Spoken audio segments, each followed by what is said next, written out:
seni çoktan bu konsertke davet etmege istegen edim. Onu seyretkende tap gözlerim yaşlana. Öyle mi? Bakarmız. Hatırına belana bakmam, seni adam yerine saymam, imdatına yanına çıkmam, inan suallerimden hiç tutmam. Soruşturma, kaydan iyilikler yolunda, ufuklarını tek tek aç sen yürek.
Boran, kel yaramaz küçük yel, tatlı maceralarımda yanımda ol.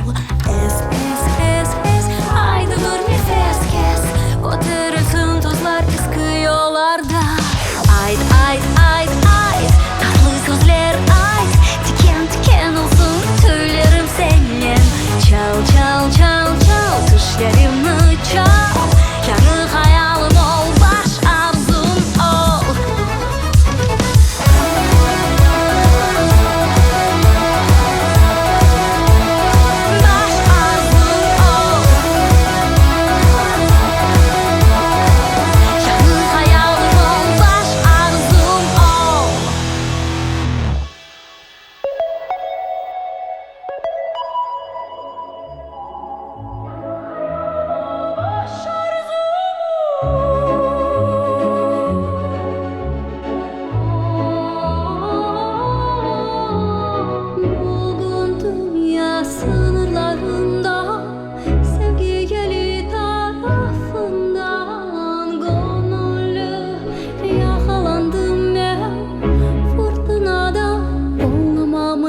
Boran.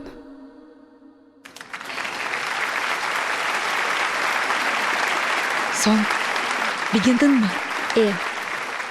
Böyle konsertni men begineyim.